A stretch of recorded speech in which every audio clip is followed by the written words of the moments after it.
Hi everybody, welcome to those supply chain lectures. I am Johannes Vermorel, and today I will be presenting the quantitative supply chain in a nutshell. For those of you who are watching the stream live, you can ask your question at any point via the YouTube chat. I will not be reading the question during the lecture. However, at the very end of the lecture, I will go back to the chat and start with from the question from the top and do my best from there. So let's proceed then. So I will start with a quote from one of the former French presidents, hinting that there was like three paths to ruin, that the quickest was with gambling, the most pleasant one was with women, but that the surest one was with technicians. And obviously, in this series of lectures, we are opting for the third option. And I believe that obviously it's intended a bit as a joke, but that there is a grain of wisdom in this quote, is that techniques is a powerful way to basically do more of certain things, to be better at certain games. But it can also be quite distracting. And by technicians, I think that Georges Pompidou, he intended, by the way, not only people, I would say, dealing with, the technical stuff, as in engineers. He also intended people who are dealing with processes, with workflows, you know, more like the MBA type of technicalities, the bureaucracies, if you want. And so when we tackle supply chain challenges, we have to be very mindful of whether, you know, what we are bringing to the table, does it really contribute to actually addressing the core problems, or is just, you know, a feel-good distraction as a way to basically have some insider knowledge that the others don't have, but as a way to exhibit skills rather than just deliver performance. So for today's lecture, I will be, unfortunately, I would say, leaning a bit on the persuasion side. You see, the challenge is that if you have a problem statement, you can prove that you have a solution that is superior for this very problem. It's possible. But can you prove that you have a superior kind of problem in the first place? That is, I would say, much more challenging intellectually. And you see, one of the main criticisms that I brought, you know, during the previous lecture is that supply chain is a wicked problem at its core.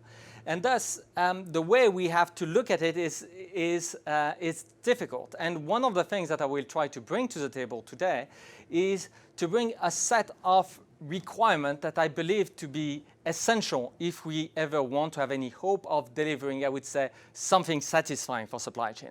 However, I can't really prove that any of the elements that I'm bringing to the table is truly required. There is an element of belief, and also there is an element of belief in believing that the problem is correctly framed that way. Also, I believe that it's not just belief, it's also high-level understanding.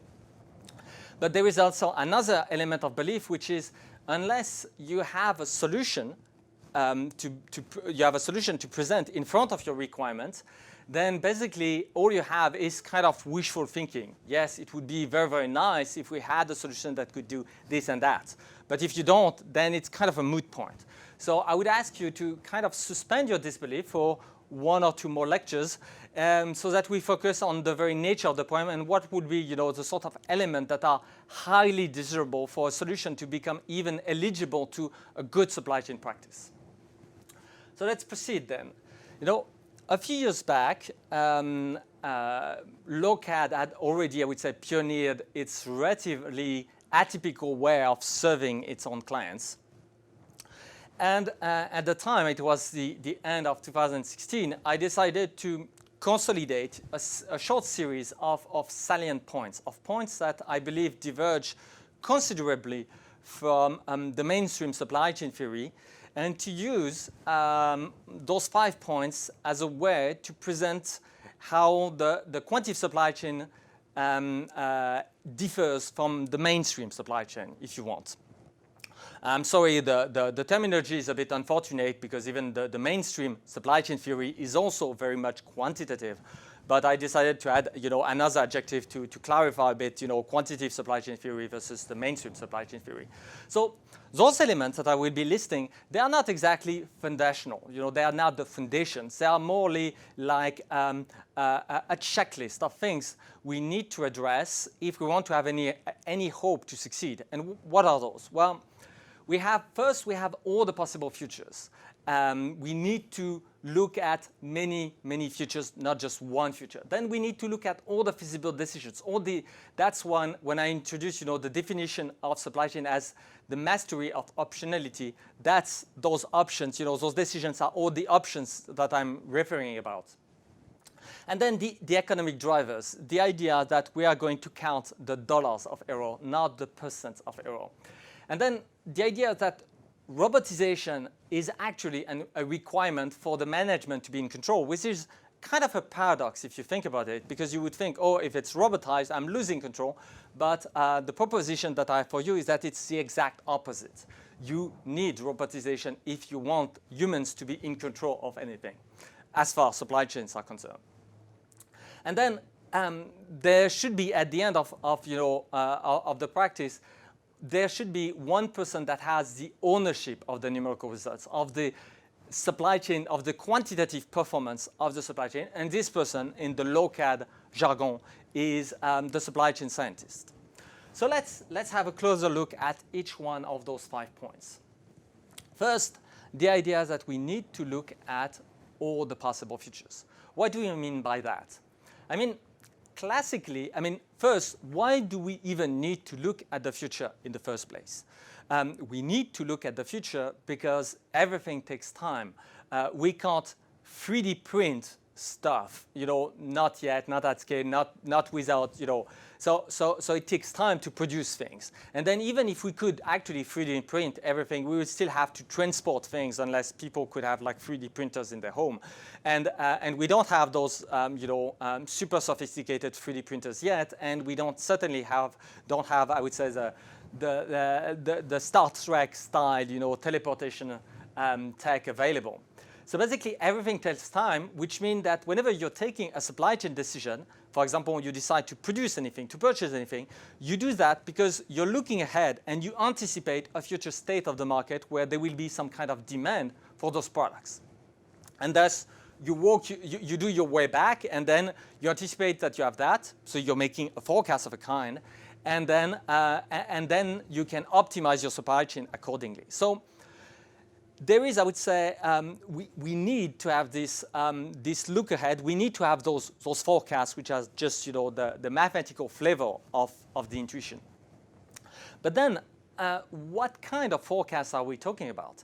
And I would say the forecasts that have been completely dominating the supply chain practice during the 20th century and the first part of the 21st century are, I would say, the classical time series forecast, which is profoundly flawed in my eyes in several ways.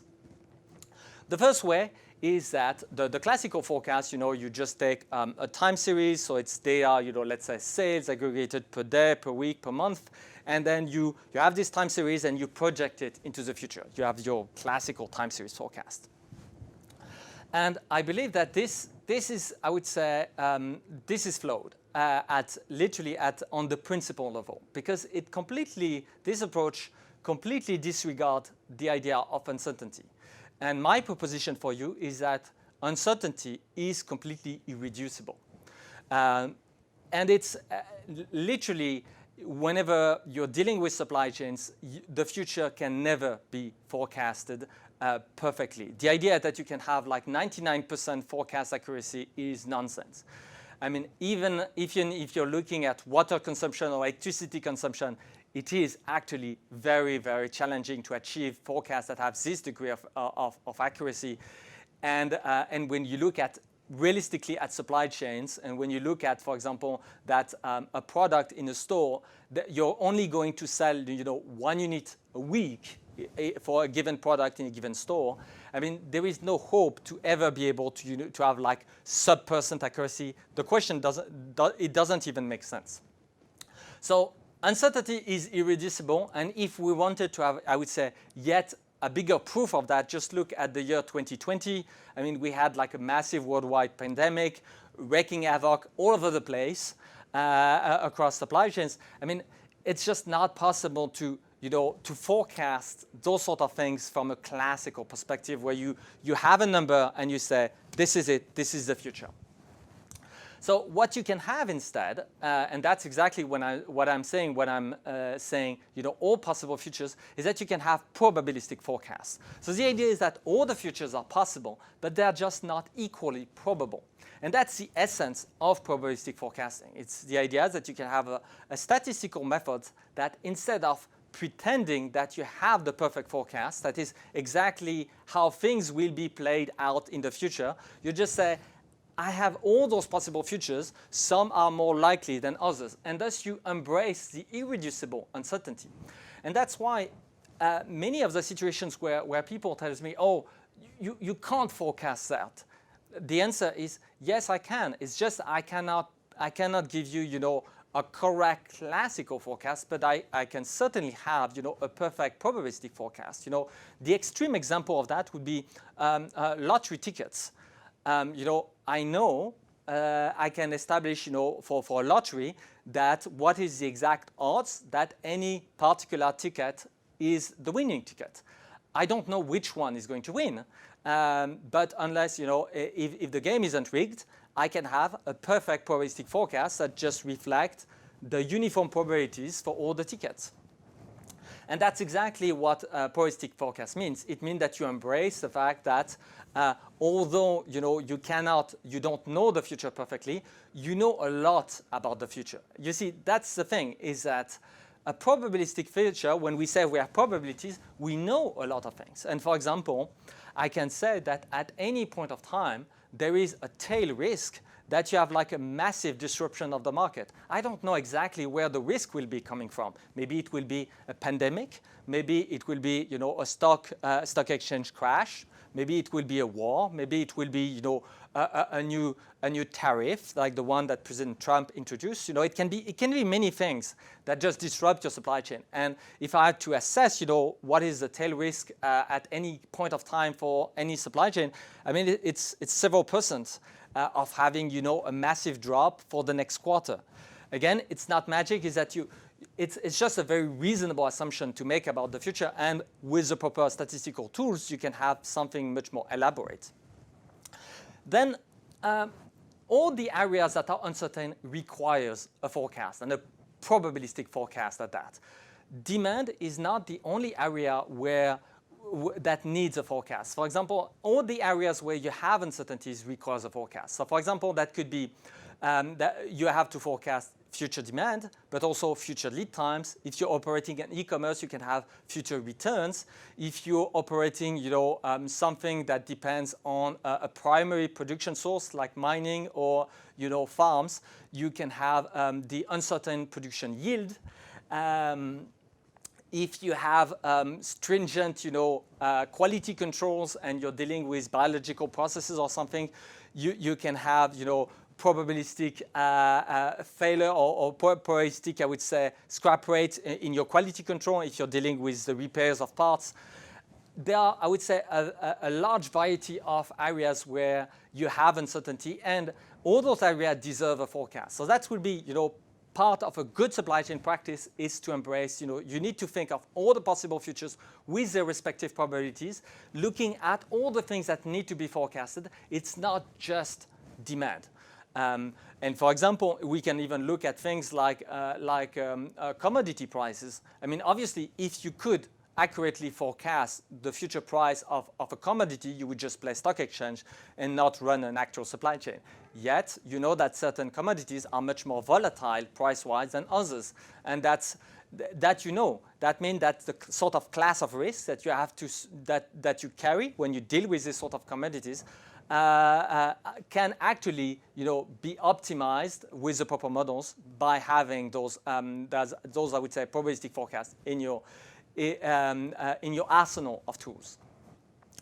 Another element, and it's not just all possible futures, that all those possible futures, they are not independent. You know, they have strong dependencies. And that's also something where I would say the mainstream supply chain theory is really lacking, is that they're looking at, even when looking, you know, at the demand forecast, as if this thing was completely independent from everything else that was happening in the supply chain.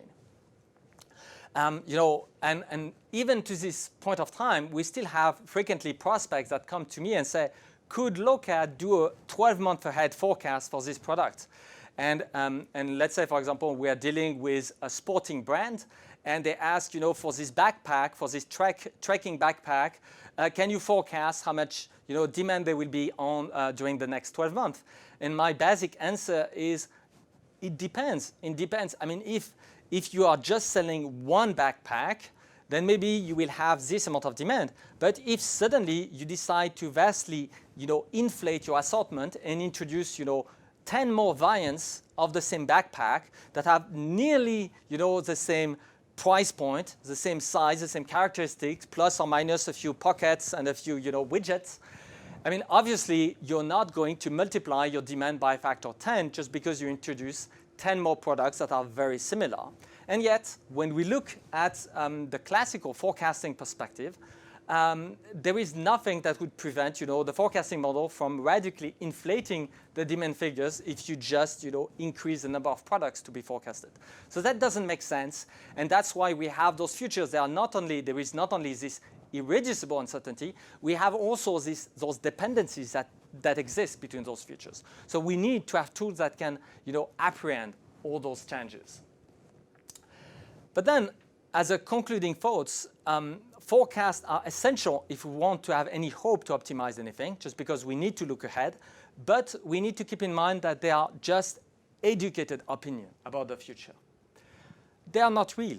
I mean, they are in the sense that the fact that your forecast is good or bad has, you know, no direct consequences on your supply chain. And I know that there is many, therefore, in many companies, people focus rather intensively on the idea of bettering the forecast. But my question is, to what end?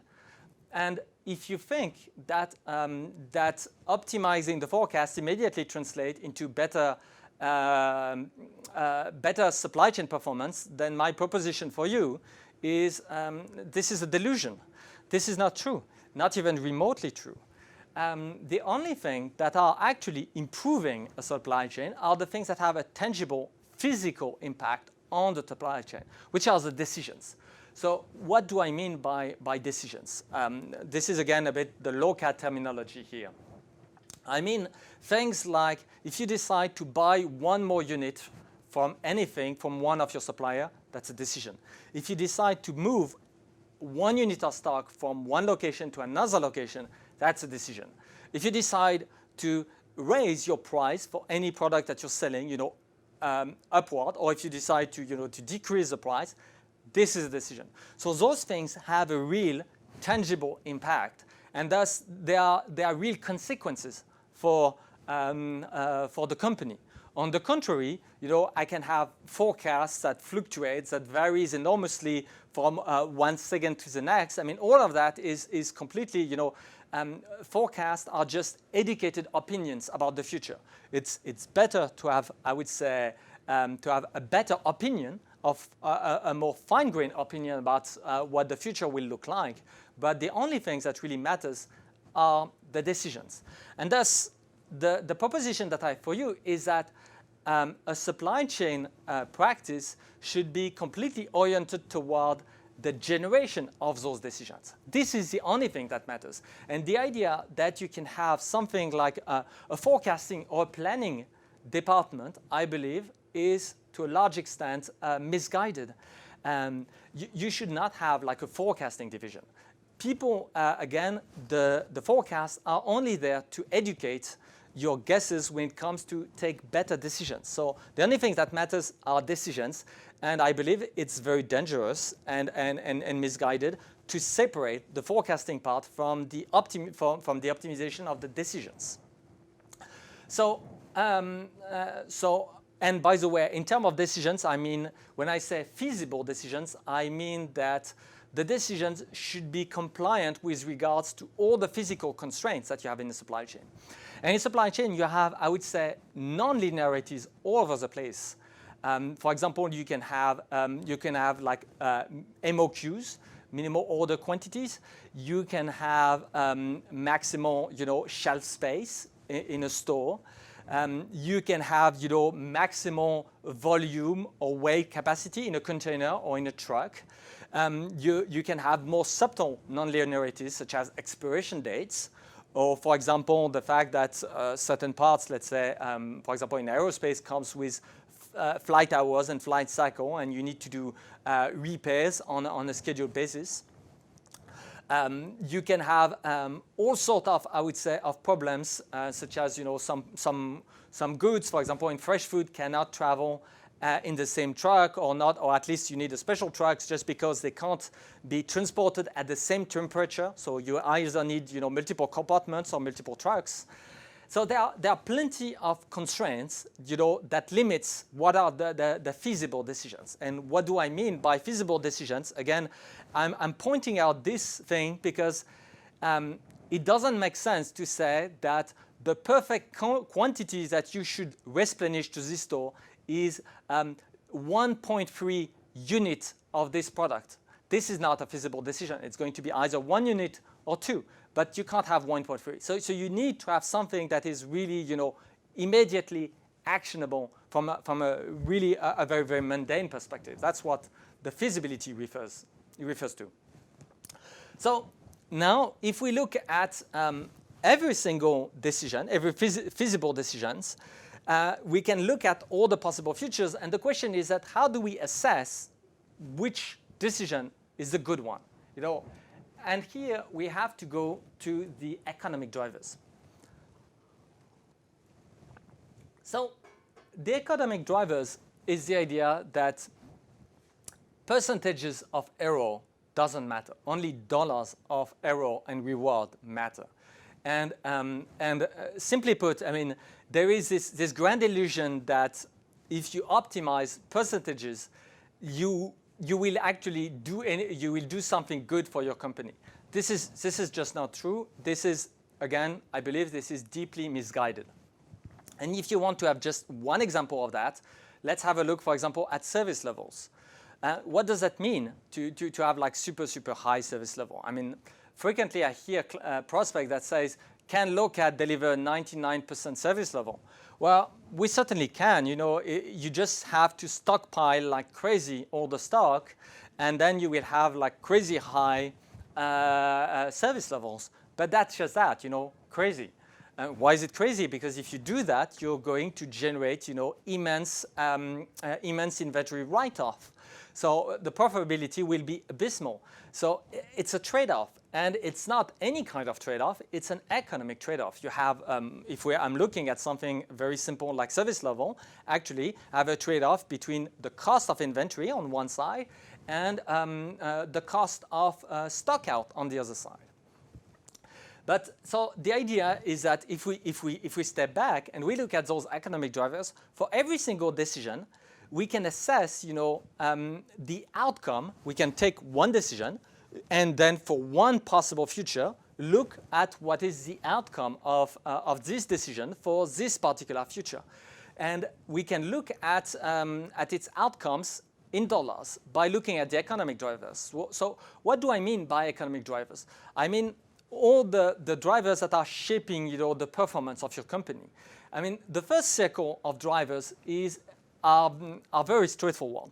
It's things that you will find in the accounting books. It's like the cost of the materials, the selling price. If you do buy price, sell price minus buy price, that gives you the gross margin. You have to take into account the carrying cost and all the transportation costs, the transformation costs. You have to pile up all the costs. And then you have your selling price, and you subtract all those costs from your selling price, and you can have the gross margin. That would be the first circle of drivers, the one that are very obvious and where you can literally look it up in your ERP or your accounting software, and you will find those costs. But those costs on their own, they are not sufficient. Usually, if you just do that, you end up with a very short-sighted, financial perspective. You need to include the second circle of economic drivers, the ones that do not exist in your system, not explicitly usually. So what are those? They are typically the second order effects of your supply chain decisions. For example, most of the time, if you have a stock out, there is no stock out penalty. I mean, maybe if you're a big brand selling to a large retail network like Walmart, maybe you have like a service level agreement and penalties if you do not hit certain targets. But usually, this is not very frequent. And even when you have penalties, those penalties, they don't necessarily reflect the real cost that you've actually inflicted on your clients. So the idea is that we need to have drivers that represent, the second order consequences of what you're doing. And they can be both positive, such as, generating extra client loyalty, or negative, such as, for example, generating, I would say, disloyalty and giving an incentive to your clients to just go elsewhere for looking for an alternative. Sometimes, and obviously it's very problem dependent. For example, let's say if you're like a fashion brand, when, for example, you're giving a discount, if you give, at the end of the season, if you give $1 of discount to a client, then actually it costs more. First, you've just lost $1 of discount because you've just given a discount, but then you're creating a habit for your client. So the client will expect the same discount next year. So you see, for example, if you're like a fashion brand, the discount, there is the short-term impact, which is what you've given away immediately, and then there is the long-term impact, which is the sort of habits and expectations that you're building up among your customer base. And that's exactly what I'm talking about when I'm talking about the economic drivers of the second cycle. So done right, and I would say a financial optimization is not short-sighted. It's just that if you just do, I would say, a very naive financial optimization, then yes, you end up with a lot of nonsense. But I guess you end up with a lot of nonsense with pretty much any kind of naive recipe, as soon as you enter the world of supply chains in general. Now, the economic optimization is essential because without that, you don't even have a target for your optimization. Again, the idea of optimizing percentages do not work. You want to optimize dollars, and unless you have consolidated I would say, under a single umbrella, all those dollars of reward and cost, there is nothing to optimize, at least not from a quantitative perspective. And that's really what is of interest in this series of lecture. So we need to have those dollars, otherwise we can't even, start optimizing. And my proposition for you is that if your company has not started to have like a unified financial framework to drive its supply chain, optimization hasn't even started yet. And if you have like dozens of teams dealing with percentages, dealing with service level and whatnot, this is an illusion of performance. This is not real performance. Only dollars matters. Dollars or euros, or yens. But you need like a monetary account. And then those economic drivers, they have another very important purpose that is frequently overlooked. So the first purpose is literally to drive the numerical optimization, in a very mechanical way. The second purpose of those drivers is to enable white boxing. I will be getting back to this idea in a later lecture, but the idea is that for every single decision, we are going to look at all the possible futures, assign, the economic performance of the decision, average out the economic performance of decisions, again, all the possible futures, and then we are going to sort all the decision from the one that has the highest ROI to the one that has, so first the best decision with the best ROI, then the second best decision, third, etc., till infinity. Obviously, we want to stop making those decisions when we break even, when there is no profitability anymore. But the thing is, we need to have some kind of transparency. We need to have some kind of understanding with regard of why are we picking those decisions rather than other decisions. And here, those economic drivers prove themselves to be very invaluable because they can tell us the why that is behind any decision that is going to be generated, by our system / practice / software at the end of the day. And the idea is that you will be able, with economic drivers, to look at every single decision and then have, half a dozen of KPIs expressed in dollars explain why this decision is actually a good one. And conversely, for a decision that is not taken, you can have a look at this decision and also look at the drivers and also assess and then get the why it's not actually a good decision. And now I'm going and now I think we have with those 3 building blocks, we have everything that it takes to basically start the practice. So we look at all possible futures, we look at all possible decisions. Every decision is challenged against all possible futures, scored in dollars, and we can rank them. So what do we need to make this thing real? And my answer is complete end-to-end robotization. And that's a bit of a paradox. The reason why you need complete end-to-end robotization is to basically bring management back in control. And it may sound very odd at first. Because if you robotize, how do you get anybody in control? Well, again, it has to do with the nature of the supply chains that are very complex beasts. Supply chains are, distributed systems, many sites, many products, many clients, many software pieces, many people, many vehicles, etc., etc., etc. So the whole thing is very complex. And if you do not, what is the alternative to have like a robotized process to generate all those decisions that need to be taken on a daily basis? Well, the alternative is to have what is commonly practiced, which is an army of clerks. And usually the favorite, tool for this army of clerks is going to be, an ocean of spreadsheets. And here lies the problem is that if you're managing, an army of clerks, whenever you want to change anything in your supply chain, it takes 6 months for the change to sink in because you will have to deal with many people that you will have to retrain, and then you will have to check that they really understand, the new strategy, the new rules, and everything, and so you are invariably, 6 months late to any battle just through sheer inertia of caused by the fact that you have a pretty big ship to pilot. And so robotization is the idea that if you can actually implement an end-to-end numerical recipes that generate all those mundane decisions. I'm talking about all the mundane decisions again. I'm not talking about decisions such as should we, start a new plant in a country, or should you actually open up a new country for the company? I mean, those decisions, you don't take those decisions on a daily basis. You take them, a few times a year, and it's very much okay to have a lot of people, thinking about them.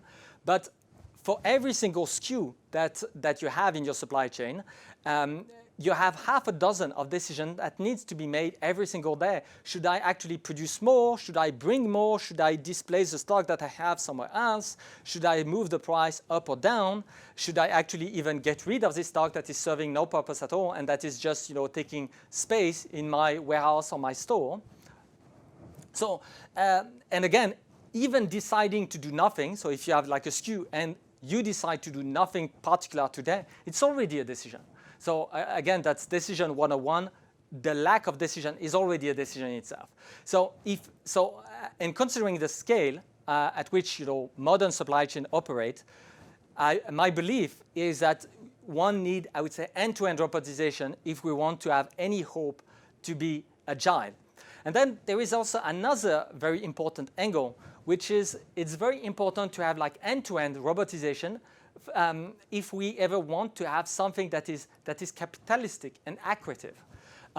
This will be the topic of the next lecture after this one. But just the short version is that you do not want to treat your supply chain division as OPEX. You want to treat your supply chain investment as CAPEX. So you want all the efforts that you're pushing in supply chain should be accretive. And you want to make of supply chain a capitalistic, I would say, asset of the company. And the only way to do it is, again, through robotization, because otherwise, the opposite of that is just an army of clerks where you will have to repay those people every single day so that they can do the same thing over and over and over. Which brings me to the question that, okay, if there is like a robotization, there is some kind probably of software that is actually doing the clerical work in place of an army of clerks. Who should be in charge of that? Who should be responsible for those numerical recipes? Who should take ownership of those results? And here, I think the classical answer, which is, oh, we have a system. The system is responsible for that. I believe that's again a very misguided answer. A piece of software, even if it's a very expensive piece of enterprise software, is never responsible for anything. It's not self-aware. We are not, despite what people might say about AI, we are nowhere there yet. Right now, what we have is glorified, fancy numerical recipes. And by the way, it's good. It can already deliver tons of value for your company, but what we have is fancy numerical recipes. So somebody in your company needs, or in your company or outside of your company, need to take ownership in the quality of those numerical results that are going to drive, in a very mundane fashion, your supply chain. And the practice that we have pioneered at Lokad is the idea of the supply chain scientist. The supply chain scientist, it's basically, it was a concept that was born from my early failures when I was attempting to address the problem with data scientists. The problem with the data scientist is that your commitment lies in the technicalities. And remember, the first quote about the surest way to win is with technicians. And that's exactly my perspective nowadays when basically people tell me about data scientists trying to solve supply chain problems. That's a very sure path, absolutely. Very sure in the sense that there is very little uncertainty on where you're actually heading, not that you will actually have great results at the end of the journey. And so the supply chain scientist is literally the person who is going to take ownership on generating actually real-world decisions. And then this person has to pay attention to the most minute details of your supply chain. For example, if one of your warehouses was flooded last year, and that for 3 weeks you didn't have anything flowing through that warehouse, and it's completely garbaging the seasonality profile, you can't dismiss that as, oh, well, I don't really care about the problem. It's just a detail. It doesn't challenge the core validity of the mathematical model. The supply chain scientist perspective is, yes, it does. If I end up taking like stupid decision for this warehouse because I had an accident, an operational accident in the past that introduced severe biases in my historical data, it matters. All of that matters. Whatever generate dollars of reward or dollars of cost matter. And by the way, if we look at this illustration with two types of scholars, here we have obviously India Jones, who by the way is supposed to be a scholar and researcher and reinvent for the Terry Pratchett fans. I believe that literally it's two types of scholars, but the reality of those two fictitious characters cannot be more profoundly different. And I believe that I would say at a fundamental level, the difference, it pretty much reflects the difference between a supply chain scientist and a data scientist. And by the way, as a litmus test, you can ask yourself, does the CEO care? I mean, is literally the CEO of the company going to challenge you as the supply chain scientist on what you're doing? In my own experience of, again, running Lokad for over a decade is that nowadays I am meeting with the CEOs and the boards of my clients on regularly, and usually they challenge me on the fundamentals on the supply chain and how are we actually bringing dollars of return for their supply chain. The discussion does not lie around do you use support vector machines or gradient boosted trees. Those are not the question that I'm being asked. The question are literally what are the path that ensure that the supply chain is a very valuable asset, that it can that can really overcompete the rest of the market. Now, I did present 5 points, and they are requirements. They are not the actual solution to the problem. They are just a list of elements that I believe that if they are not properly addressed, then it doesn't even qualify. You've not even really started to work on anything that would be meaningfully improving, optimizing the supply chain, at least not in a quantitative fashion. You have plenty of non-quantitative optimization. If you have like better equipment, you can have better hiring policies. You can have giving financial incentives that are well thought to your teams, etc. There are plenty of other ways to approach the problems, but so that's a list of requirements. And by the way, there is the full detailed plan of the upcoming lectures that are on the Lokad website. So it's lokad.com/lectures. And we'll have to cover quite a lot of things, different perspectives, different concepts. We'll have to, obviously, this will have to be richly illustrated. We need to introduce a lot of paradigms, especially of the programming type. Methods, tools, practices. I mean, there is literally tons of things. But all those things are introduced in order to, among many other things, to basically check the marks on the list of the 5 points that I've just presented. And without that, well, it's just not flying. Now, to bounce back a bit on the tangent, a lot of people did challenge me about, oh, you are presenting a vision that is so different from what we are doing today. This is so advanced in a way that we're not there yet. We are going to take it slow and do our things and improve a little, and then maybe once we are better, we will have another look at this quantitative supply chain thing. And again, I believe that there is this crawl, walk, run, what I call the crawl, walk, run fallacy. The idea that you can, incrementally progress on many things. I mean, progress usually is completely non-incremental. It's not. It's just not.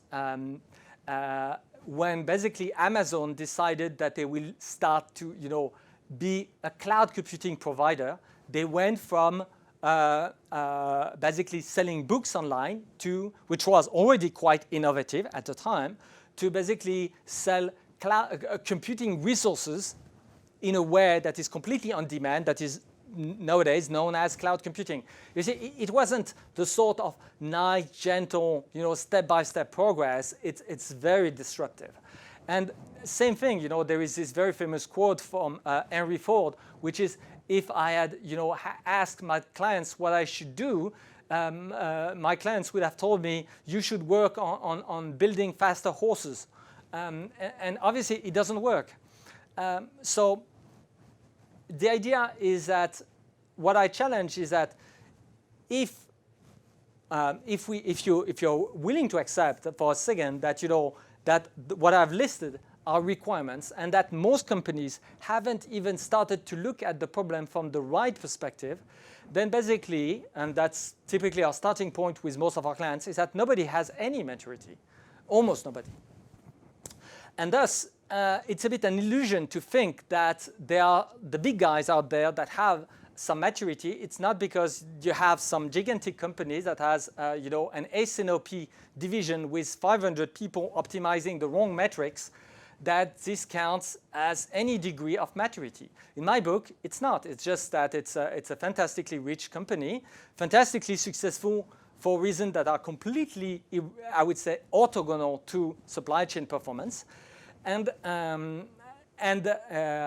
thus, it doesn't count as maturity. So I would say that would be my message for the audience, is that don't consider yourself as being immature just because you're not doing what many other companies are doing, especially with regard of their size of their respective bureaucracies. From my perspective, it says very, very little. And the companies that I see as having, I would say, the most maturity nowadays are typically fairly small North American e-commerce that are incredibly agile and digital, and they don't necessarily have, massive, teams of data scientists. They just have, a few people with the right mindset and the right type of numerical recipes. So, in conclusion, I've pretty much covered things that are, I would say, on the necessity side of the problem. We will be, in the next lecture, start to look at things that are on the sufficiency side of the problem. So things are, what is our problem statement? What is on the side of the solution? But again, I need to start with what is on the problem statement side of the affair, because otherwise I don't even know if the solution that I'm bringing to the table is actually, something of value, or just, like most solutions, a solution, in quest for a problem. So thank you very much for your time today, and now I will actually have a look at the questions. Give me a second. Okay. So, yes, I'm very sorry for the 5 minutes delay. We had some glitches with regard to the sound, so I will. But let's say it's just me being French. French people are always 5 to 10 minutes late. No, just kidding. We'll try to be a bit more on time next week. So from Carl-Eric Dehaut, I enjoyed the subtle Dune reference. Yes, and it's a very, very cool book, and that's, it's the main characters are actually a series of characters that has the ability to look at all the possible futures, and it literally, when you're capable of doing that, that gives you literally absolute martial superiority over your enemies. And I believe that it's the metaphor is pretty much apt when it comes to supply chain. If you can look at all the possible futures, even if you don't exactly know which one, just knowing what is the landscape of the possible just gives you, I would say, a massive edge against competitors who are just looking at one future and they say, this is it. And while there is a near certainty that it's not going to be correct, it's going to be something different. Now, would you please elaborate, a question from NR, would you please elaborate more about the second order drivers? So when I say second order, I'm taking the angle of the second order in the sense of second order consequences when you're dealing with humans. You're dealing with smart systems. I mean, supply chain, you cannot think of your supply chain as a system as if it was, a physical systems of 3 particles, each one having trajectories and bouncing back on obstacle in a perfectly, predictable manner. It doesn't work that way. I mean, people can adapt, and literally, you're dealing with people. Just to give you, just another anecdote on that. At one time in the past at Lokad, we had one client where we were actually suggesting, purchase order quantities, and we were looking at the purchase orders that were actually passed, and usually the client was ending up passing massively inflated figures compared to what we had recommended. So it was very, very odd. We were saying you should reorder 100, and then the client was reordering 200.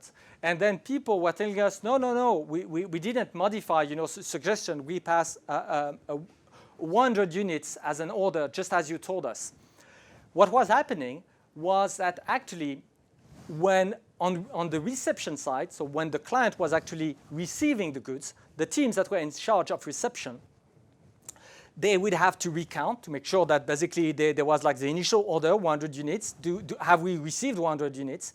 And if on recount it was the quantity that they had received was not matching the quantities they had ordered, their systems had a very peculiar limitation. It could either, either they could, send back. So basically, they would cancel the whole purchase order and send back the whole merchandise. But by doing so, they would put their whole production line in jeopardy, or they could modify the original purchase order to make it as if the initial purchase order was actually matching the quantities they had actually received. And because people knew that if they didn't take the quantity in, they would put the production in jeopardy.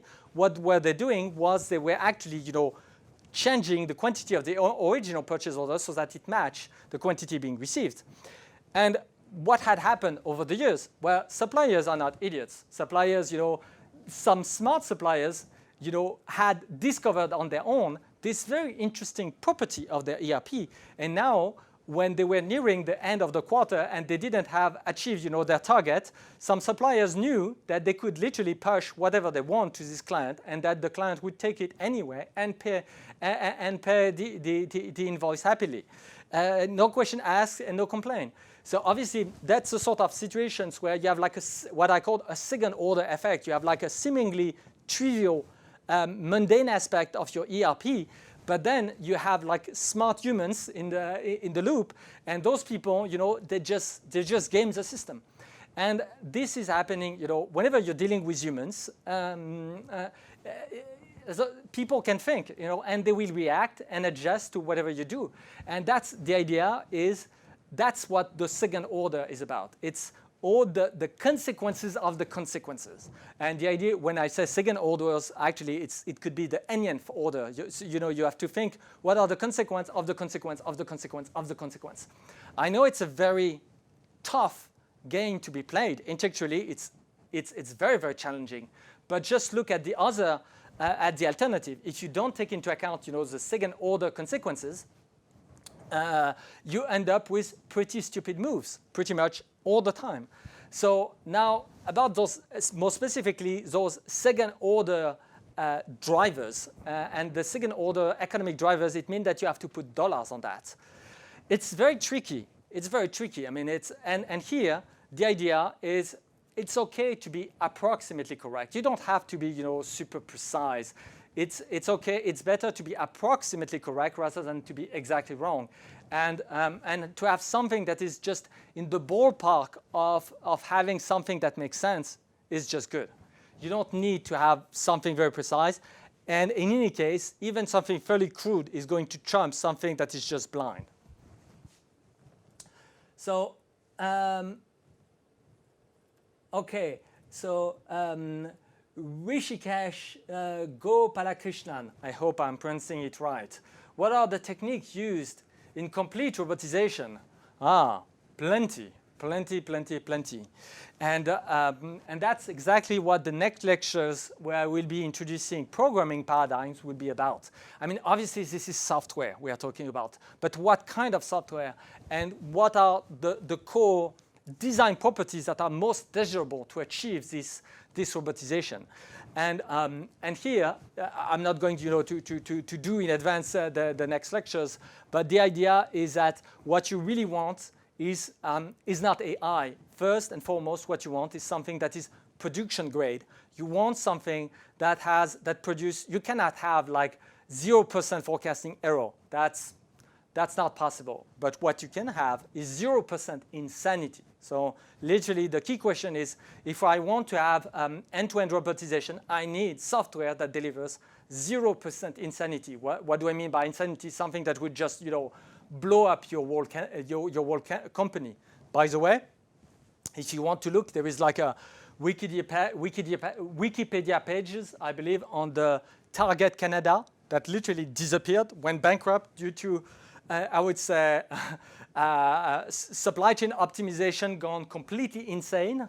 And there was also the Nike disaster of 2004, where Nike, one of the most valued brand, worldwide, almost went bust due to a complete insane supply chain software that was, by the way, a competitor of Lokad.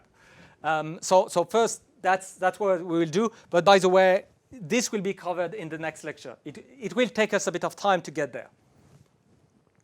Now, in your forecasting a question from Salman Alem. In your forecasting talk, if we try to encompass so many probabilistic variables, we would need to develop models ourselves, and it may become, and then becomes simulations. Any thoughts? I mean, you see, there is no clear difference between something that would be, an accurate simulation of the future and a probabilistic forecast. Those are two different flavors of numerical recipes of how can you actually apprehend the future. And by the way, the idea is that whenever you have like a probabilistic forecast, a probabilistic forecasting model, you can literally generate what I call, trajectories that represent the future. All you have to do is you take your probabilities, you just draw a deviate, and then that becomes your fictitious observation. You relearn your model, you rebuild your probabilities, and you iterate. I know I'm very synthetic, but by the way, I believe that when you go into relatively, I would say, models that are actually suitable for supply chain purposes, the distinction between simulation and statistical modeling becomes exceedingly thin. I mean, those two things just, to a large extent, they completely overlap. Another question from Dervesh Javl. Again, I'm very sorry for mispronouncing your name. Thanks for the session, and yes, and thanks for tuning in again. Are the solution evolved at Lokad that you developed at Lokad based, are service-based, or a combination of both? What is your opinion on this approach for the future of supply chain? So Lokad, just to understand a bit our perspective. My perspective was we want to basically deliver, ultimately supply chain performance expressed in dollars.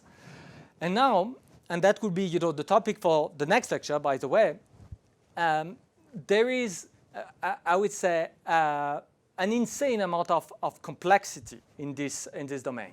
And I believe that just like uncertainty is irreducible on, I would say, on the forecasting side, the complexity is just irreducible, especially if you try to have a software product that tackles all problems at once.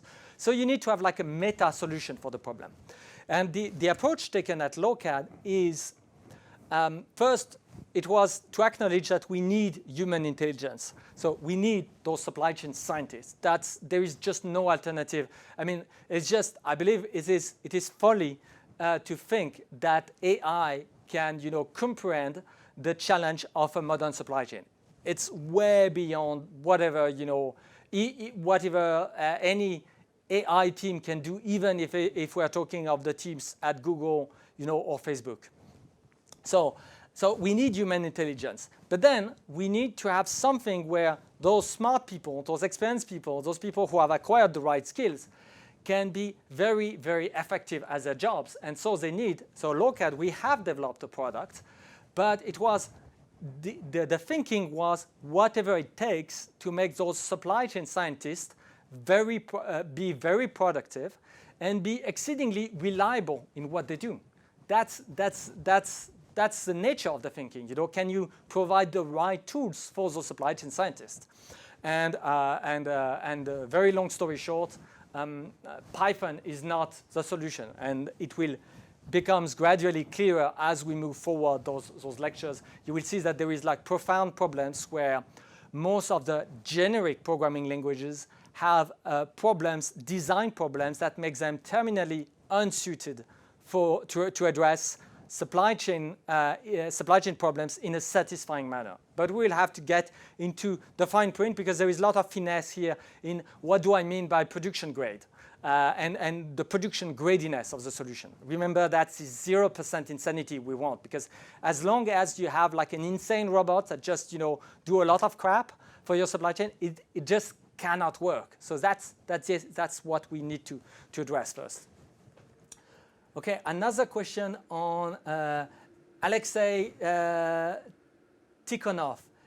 Often quantitative approaches require us to quantify what was not quantified yet, or what was sitting in Excel spreadsheets, not in ERP systems. What is the most efficient way to deal with this problem? How can this additional information be gathered so that it can be as reliable as information from the ERP systems? Absolutely. And I would say here you have two very distinct problems. One is, I would say, the statu quo where, the problem with those dollars of reward and error is that politically it's very, very tough. I would not sugarcoat it. It's very, very tough. A lot of people have very strong incentives in any large organization to never discuss dollars of returns or reward, because otherwise the company at large would just realize that they are just a cog in a bureaucracy, and they are added literally, they have zero added value for the company. So first, there are a lot of things that are not quantified just because they are like strong, ambient political forces that are playing against that. And just to give you one example, to make it more concrete, when Lokad, we started, for example, years ago to work for a retail network. So we want to optimize the stock in stores. We quickly realized that the stock in stores was actually fulfilling two radically different purposes. The first purpose was to actually service the clients properly. And thus you need a certain amount of stock. The other purpose was for the store to look completely plenty, so that it doesn't look like Sovietic Poland with bare shelves, with shelves that are half empty. So you need to have the store that looks like to be overflowing with goods, so that it's very, very appealing. Obviously, you don't need all this stock from a pure servicing perspective. So we had a quantity of stock expressed in euro for this large retailer, and we said, well, in terms of cost, there should be something like half of the stock which is really needed for servicing purposes, that should be carried by supply chain. The other half, which is only needed, I mean not only, but that is needed for merchandising perspective, for merchandising purposes, it should be the responsibility of marketing, because those euro, they could decide to spend those euro on TV ads instead. I mean, it's their job to have like to make the good investment so that they can generate the most demand. But and you see, obviously, marketing, who suddenly was in the position of having, a massive inventory line entering the budget, they were not happy. They were literally dead against this very idea. So you see, so first about that, we have first to address frontally the fact that it's very tough, and that playing by the rules, we need to establish the rules that we are going to play by those dollars of reward and cost, and that the rules will apply to everybody alike. That's very, very difficult. So that's the first thing, and indeed, those things are completely absent from the system. But most importantly, frequently, a lot of people in the organization have a vetted interest so that those things remain that way. And then we have another sort of problems, which is actually much easier to address, which is just shadow IT.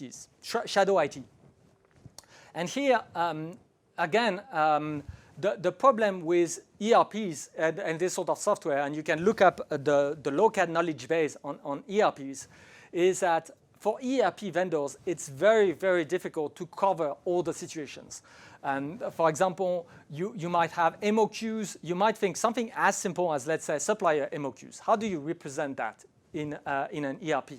Well, it really depends. The EOQ can be, when you pass an order to this supplier, you have a minimal order quantity at the product level. So you need to order at least 100 units. Or the MOQ might be at the order level. So whenever you pass an order to supplier, the order in total for many products needs to reach this quantity. Or sometimes you have a combination of both. You need to have a minimal quantity per product and at the order level. Or it can be something even more complicated. For example, in textile, people would say you can order whatever you want, but for every color that you order, it needs to be at least 3,000 meters of fabric. So obviously, you have certain garments that are using, a color. Some garments are using multiple colors, and whatever you order, for every color that is present in your order, it needs to be at least 3,000 meters worth of fabric. So you see, the problem is with all this information is that for the ERP vendor, it's just mind-blowingly difficult to represent all of that. And as a result, you buy an ERP, and this ERP does not let you represent all the things that you would like to represent.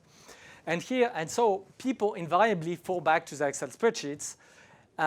Here, I believe that's precisely the role of a good, IT department, is to be able to, build and deliver the missing bits so that this shadow IT doesn't remain shadow IT, but just remains, small extra bits of in-house extension. I mean, in a sense, it's just good to have like an ERP, and my advice is don't customize your ERP. Just do something on the side. It's way easier to maintain rather than taking a super complicated product and just, and going all the Frankenstein way on top of the ERP. Okay, so I guess no further question, it seems. Thank you very much, everybody, for watching, and see you next time. Next lecture will be next Wednesday, same day, same time. See you soon. Bye-bye.